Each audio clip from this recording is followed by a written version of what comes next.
Hi, my name's Matt Widgery from mattwidgery.com. Today we're going to be having a look in Photoshop and seeing how we can actually take the elements of an image that are maybe a little bit small or a little bit big and change the scale of them relative to the rest of the picture to change the impact of the picture. In this image here, which we'll just zoom out on a second, which is not working, there we go. So what we can actually see there is that we've got a picture that I took in Cambridge the other day of, I think it's a rook or a crow or something just down at the bottom there, casting a nice shadow and flying towards the spire that you can see in the background, which is the Catholic Church in Cambridge. It's quite a landmark, quite a famous building there. But when I saw it for real, like with the naked eye, the spire looked bigger and more impactful. The problem was that I was using a fixed 28mm lens. It's a wide-angle lens on the little Ricoh GR. I couldn't take the lens off or zoom in because you can't do that with the Ricoh GR. It's just, it is what it is. What you get with the wide-angle lens is that the stuff that's in the background gets pushed further away and looks much smaller and less impactful, as opposed to a telephoto lens or a long lens, which then compresses all the background and brings things much closer together. So in order to get the three elements more in balance, as I see it, which is the shadow, let's call it a rook, I don't know, rook or crow or dolphin, whatever it is, and then the spire in the background, we're going to have to do a little bit of manipulation. So what we're going to do is come over here and grab our polygonal lasso tool, and we're going to zoom in a little bit to do this. Control and plus, by the way, if you want to know how to do that. And then Control and minus will make it get smaller. So Control and plus. Oh, before we do anything else, what we're going to do is hit Control and J. I always recommend you do this when you're in Photoshop, just so that what Control and J does is it makes a duplicate of that background layer, the first image that you start with that you import from Lightroom or wherever else. Hit Control and J, and then what you're working on is just a copy. It's not the original, so if you mess it up, you can start again. Really important to do.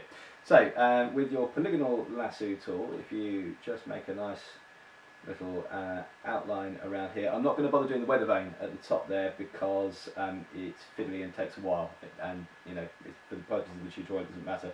I'm also going to grab a little bit of these leaves and trees and things like that underneath, just a bit of the foliage, because as we expand that it means we've got some of that coverage as well, which we can use to blend things together. So once we've done that, if we go up to the edit menu at the top and come down to content aware scale, hit that, and what you'll see is a little box appears around that selection that we've made with the marching ants inside it. And then we can actually use this to start changing just what's inside that selection box. So if we drag on the corners here, we can actually make that get bigger. And if we drag the side, we can make it get fatter or thinner, just how we want. If you want to maintain the aspect ratio as you expand it, if you click on the little button up here, what that does is it locks the aspect ratio like for the height and the width. So you can, if you're doing like people, for example, you don't want their faces to get all smushy or something where it really matters, then you can lock that. But for me, it's more artistic interpretation than this, to be honest. It doesn't have to be realistic. So I'm actually going to make this slightly fatter than the original to make it look well, how I want, basically.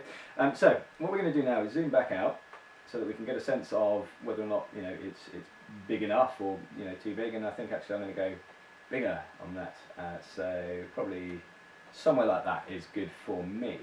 Now if we zoom in a little bit more, what I'm actually now going to do is make this top layer a little bit transparent. So I'm going to reduce the opacity on it so that I can now see the layer that's underneath with the original spire on it, and then I can line the two up. So I'm going to come over here to my move tool. Apply the transformation. I should have done, if you hit enter it'll apply the transformation, but if you forget it will warn you. And then I'm going to move this so that it's over the top. You see I can see the other one underneath it? So I'm going to move it where it's over the top, and you can see at the bottom where my trees are. So I'm going to try and get a nice line up with them. So somewhere like that I think is good for me. And hit enter to apply that, and then I'm going to push the opacity back up to 100%. Cool, right, if I hit Control and D, that will deselect everything so that you can now see what the image looks like. And the spire, that's how I want it. I mean, that is much more impactful, and it's more representative of what I had from the idea of the picture. But if we zoom in, we can see there will be problems now with where that sort of spire and the foliage meet. As you can see, it doesn't look too clever around there. There's an obvious line between where the bit that we've made starts and where the other bit ends. So what we're going to do is to start with, I'm just going to blend in where on the right hand side where it, where those two lines go. So we'll deal with that first, and I'm just going to use the eraser tool I'm going to have it on a zero hardness so that it's very, very soft, and a flow rate of about 30%. And I'm just going to blend just these two bits together like that. On the other side, what I'm going to do is actually bring some of this kind of side bit down and make a bit more of it. So I'm now going to use the clone stamp tool, and I'm going to move the hardness up to about 50%, and I'm going to take a copy of that, and I'm going to move that down, and I'm going to put some more in here. Oh, I'll tell you what I've done there. I've hit window key instead, so that's no good. So I'm going to hit out and then move that down there like that. So we're getting a little bit more of the original, like, you know, tower in there. Down to about there is fine. And then what I'm going to do is grab some of these bits of foliage and just kind of cover up, you know, where it looks a little weird. It's really important when you're doing this to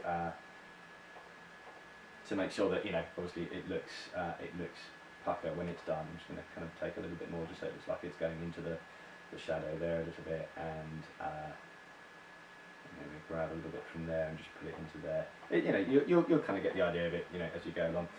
This shadow now doesn't really line up, so it's, you know, obviously important to, you know, try and get that to match. So grab some of the dark areas.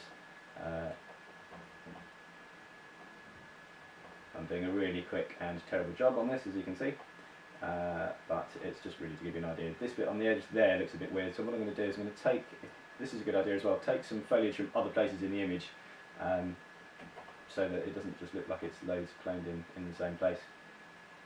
That will really help your image all kind of come together a little bit more. So, and then kind of, you know, take some of the sky, put it around there.